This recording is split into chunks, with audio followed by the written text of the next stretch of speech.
Hello again, everyone, and welcome to another edition of RFPalooza, a podcast by and for advertising people. Before we get into this week's topic, please do us a favor and subscribe to our channel and like this video. So today we speak with Maureen Williams of Monarch Media, and they are indeed media mavens. Our discussion was a veritable seminar on contemporary media usage.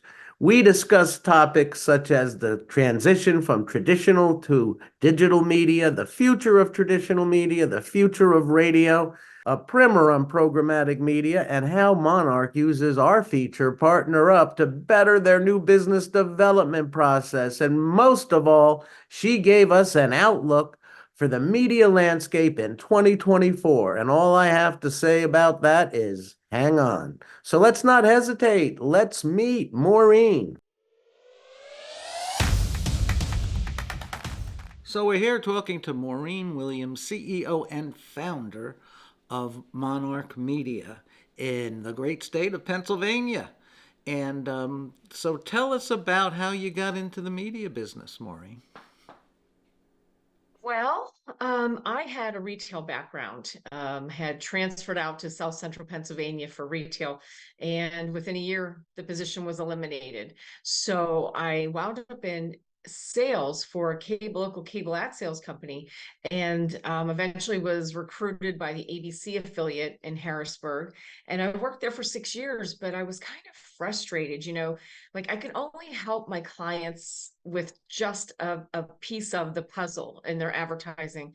And so I got into media buying and I haven't looked back. So was that must have been the impetus for you beginning Monarch Media?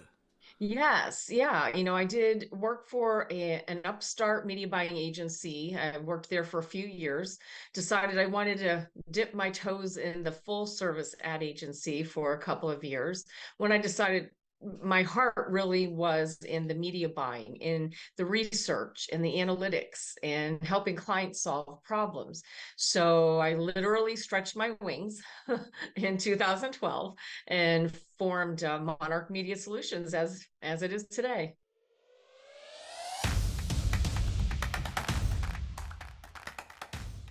So what do you think is the biggest difference, if any, between working at a media department of a full service agency versus working at a standalone media agency?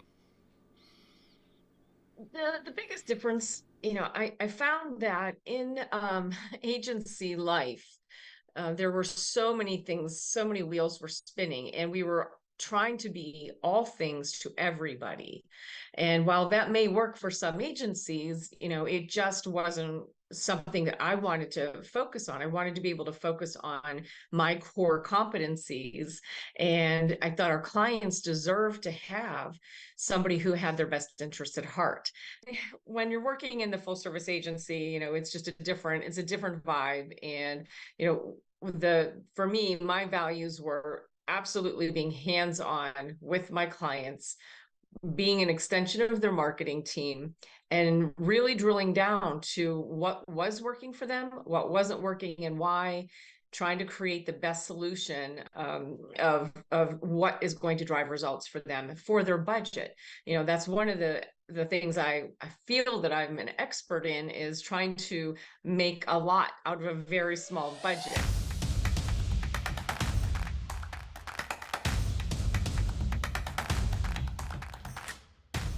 So one of the things that I think is interesting about your career is that you basically started with more traditional media, as Yeah. many of us did. Yes. And so you've lived through the transformation from traditional media to digital media. And can you tell us a little bit about that and how it affected you and how it changed the marketplace? Absolutely. Well, like I mentioned, I had a video background in both cable ad sales and broadcast ad sales. But when I got into media buying, we literally had like the key four media that we did analytics for. We had broadcast television and cable. We had billboard. We had radio, broadcast radio, and we had newsprint. So those are like the four main areas where we put our clients' advertising budget. But even then, we were seeing trends where newspaper was starting to drop off, and the importance for doing more in like broadcast was becoming important, because then that was the cycle. People were drifting from print and going into other media. I mean, we had a lot of clients that were spending ridiculous amounts in yellow pages Yeah, advertising. remember them? So think about that, right? Like, how long ago is that? It doesn't even exist today. Now it's It's called the Google evolution AdWords. of media. Yeah. What's that? Now it's called Google AdWords.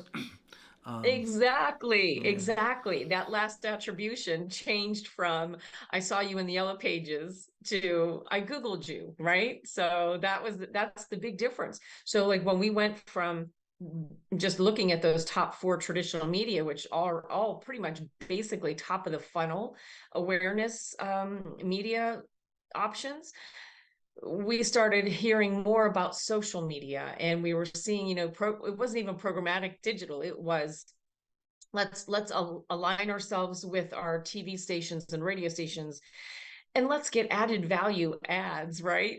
So it became then an evolution.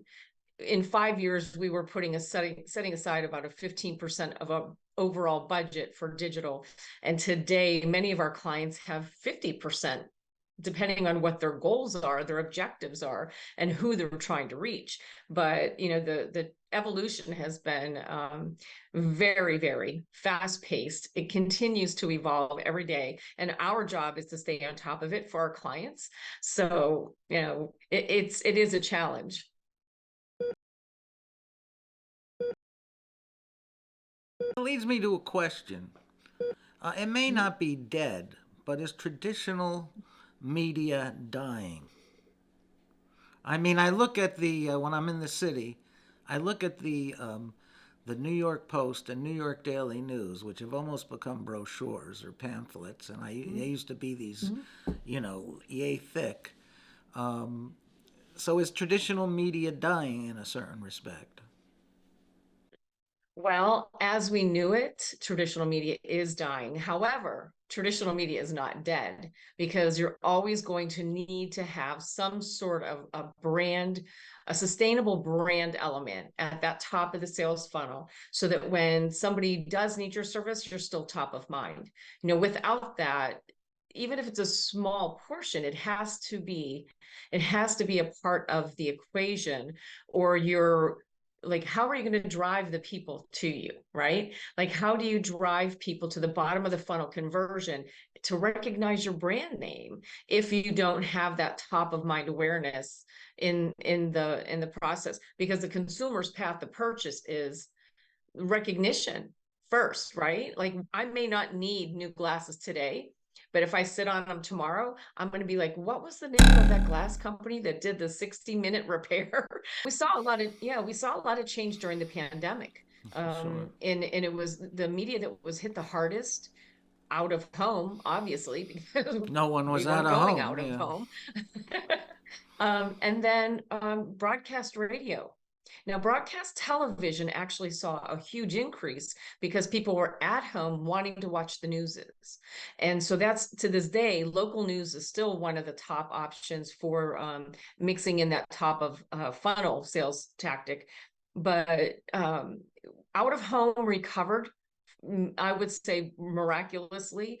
I feel broadcast radio still suffers a little bit. People are still going more to their streaming, where they can create what audio platform they want. So I think that that's probably one of the hardest hit, in my opinion.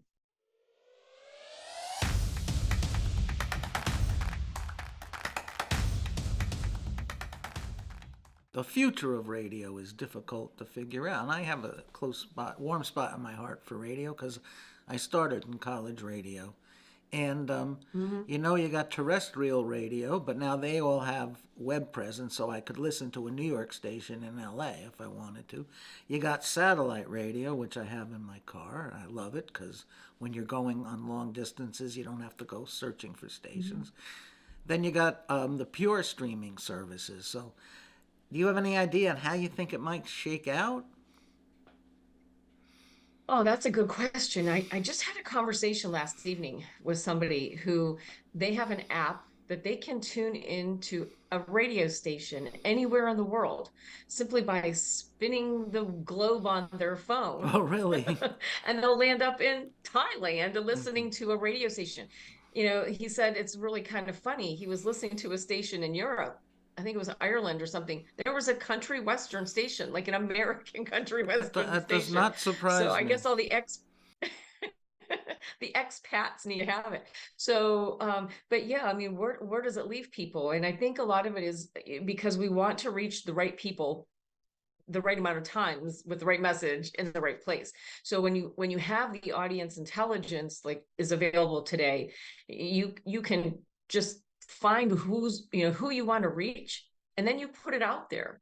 And in the satellite, in the digital audio worlds, whether it's iHeart, whether it's smart speakers, whether it's Pandora, Spotify, you put your genre of who you want to reach, what audience demographics you want, what interests you want. It's basically programmatic radio, right? So we just put it out there, and whoever is our target, we don't care who and where they're listening, and we don't care what type music they listen to anymore. So what's important is that we capture them and the impressions.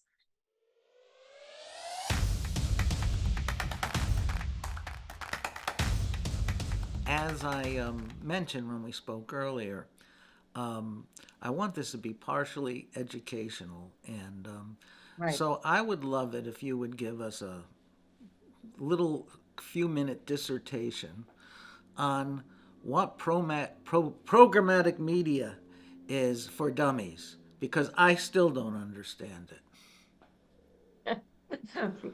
Well, programmatics, when the buzzword first hit, probably, I don't know, 10 years ago, I don't think anybody knew what it meant then. They really truly didn't compared to where it is today. And so basically what we're trying to do is find the ideal persona of who the client is trying to reach so that their message isn't wasted on the wrong audience, right? We want to have a higher conversion. So by using the audience intelligence, and putting their display ads, their video ads, their you know, messaging out across the streaming video on OTT, the over the top, the connected televisions for the cord cutters, whether it's the radio, the streaming Pandora, or your Echo Dot Alexa speaker. You know, we get a choice to say who we want to reach. So rather than just doing like remember the old spots and dots saying, you know, if you've been in media for many years, you know, like, okay, I'm going to buy the 6 o'clock news on my local TV station. Well, now you're saying, I want to reach Sally at, you know, who's this age, this household income. She likes to shop for retail and happens to like red shoes. and and now I'm going to put her out there everywhere. And now Sally's not only in the local 6 p.m. news, she might be on digital streaming programming. She might be on streaming radio. She's going to be found in multiple places.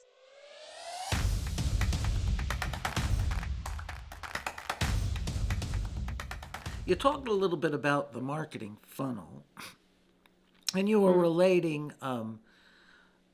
you know, the fact that the traditional media probably fills the top of the funnel. What type of media vehicles do you use to work people down the funnel? Well, you know, gosh, there are so many options out there today. And, you know, when we look at the top of the funnel, that's your non-targeted media. So that would be your broadcast media, television or radio, your print, your trade publications start to drift a little bit down further because you're isolating the interests. But as you get deeper into the process, your website, our clients, you know, websites, they don't realize how important they still are. You know, you think back to when Facebook first launched, businesses thought, I don't need a website, I've got a Facebook page. That's for, you know, so far from the truth. So we, you know, look at the website and the optimization, both organic and paid. We go a little bit further down, we're doing more targeting. So the further down into the funnel, like mid funnel range, you're doing targeted mail, targeted emails. You're doing a little bit more in your search engine, but not the high, like not the pay-per-click. As we get, we also are doing our video, our streaming video, our OTT, and our streaming audio. We're defining an audience, we're defining who we want to reach, and we want to be a little bit more granular. Towards the bottom of the funnel, when people are searching now, that's where you have your digital, your programmatic, you have like everything that's going to have a person searching for you online in the moment. And it can include YouTube, and it includes, Google, Yahoo, Bing. So we need you to be at the bottom of the funnel. What role does remarketing play in the funnel? And what role does it play in general? I guess it's a double-edged sword. A lot of marketers love it. A lot of consumers don't. And when I put different hats on, I feel different ways about it. That is a really great point, because, at first we didn't realize what was happening. If, as a consumer, we didn't understand that it was, something as obvious as I was just searching for those red shoes, and suddenly I'm, seeing my red shoe ad all over the place. What's great about remarketing is that a lot of people are searching. We have a very educated consumer base today. They're searching before they make a decision. A lot of people aren't making rash decisions. They're looking for multiple options, and they're validating that this isn't a hoax because they've been exposed to so many bad websites. I've been a victim of it myself, right? I thought, oh, this is great. It's inexpensive and it's, what I want. And I bought it and I never saw it. So the consumer is used to getting kind of rooked. So when they're not deciding and they're on the fence, that's where the remarketing comes. Because if they've gone to your website, they've checked you out, but they're not sure. So now they're gone to, look at Amazon, or maybe they're, on a news online. Maybe they're playing words with friends. Who knows what they're doing? When they see that ad come the second time, it makes them go, huh, I wonder why I didn't do that. And then it just, water on the rocks. And in most of our campaigns with remarketing, we make the second touch with remarketing, we make the frequency not be too high, because it does get annoying, right? And we don't want to have a negative experience for the consumer. So we try to cut that off before their ears and eyes are bleeding. Another way of asking a question that I asked earlier, the one about traditional media, are clicks becoming overwhelming branding, or are clicks more important today than branding? Wow, I've heard this asked from clients. I've heard a client actually say, I don't care about clicks. If my dollars and my sales aren't going up, I don't care about clicks. I've heard agencies say that clicks and click-throughs, and vendors say the same thing, that they're not as important. It's the behavior that the consumer does after the click that's the most important today. The phrase I use, like accidental clicks, right? So picture yourself on your mobile device and you're playing your little game, and that little ad that's on the bottom, you didn't want to click on it, you clicked on it by mistake, right? So those clicks are unintentional. So we actually pull analytics to make sure we pull out the unintentional that come in and out real quickly. So what's kind of gone away when you talk about clicks, what's kind of gone away is the importance of bounce rate. Yeah. And again, Google Analytics doesn't report bounce rate now with the GA4. That's a big frustration. But they do track behavior. Yeah. I mean, but you're so used to bounce rates and to interpreting them in the way you do for your business if you have a website business. And now with this whole new thing of, what do they call it, events and engaged sessions, we're going through our growing pains, I guess. At least I am.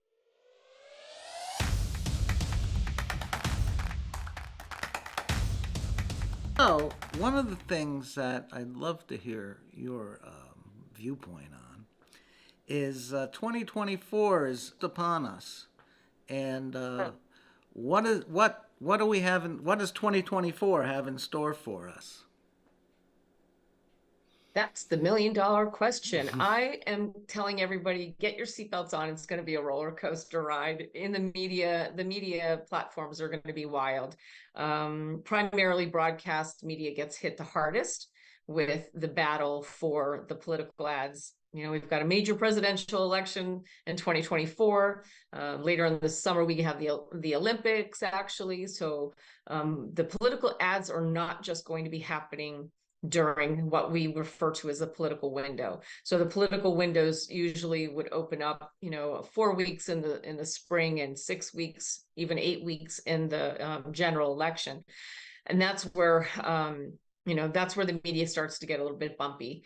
And the local advertisers who have been loyal to the media for all these years, it doesn't matter, because the political spends are just going to be driving rate, and they're going to be driving inventory, and it's going to be cause marketing. It's going to be a little bit wild. So we talked to our clients, asked, to plan early. With other factors going on today, where fourth quarter has been kind of soft. Third quarter was soft for some of our home products clients, like those who were providing services such as roofing or construction or, interior products. Like, they saw a really soft third quarter, which scares them going into fourth, right?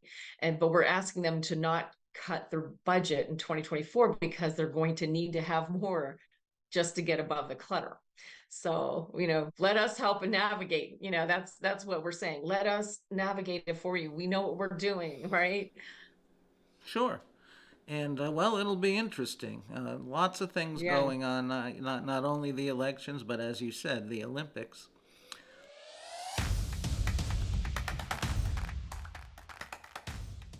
Usually, I ask, and I will, because I'm from RFPalooza, about RFPs. But when we spoke earlier, you told me about another aspect of RFPalooza that you've used to success, called Partner Up. Tell us about your experience with Partner Up. Yeah. Well, actually, I was so excited about Partner Up. I think I signed up 3 times. Yes, for we did have to do a little editing there, yes.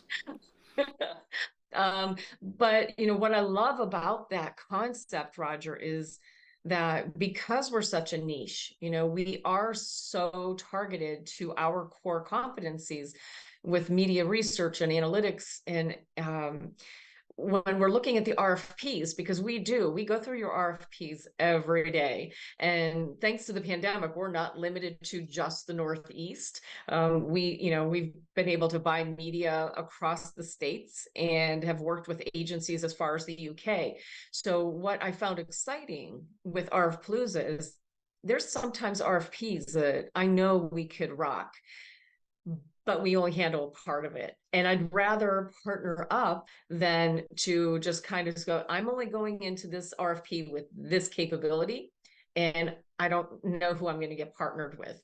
So yeah, that's what I found to be really exciting. Okay. Well, this has been great, and you've Yeah. educated me quite a bit on the media process, although I guess I'm considered a media person in some respects because I've done some of it at smaller agencies, but I certainly don't know it to the sophistication and depth that you know it.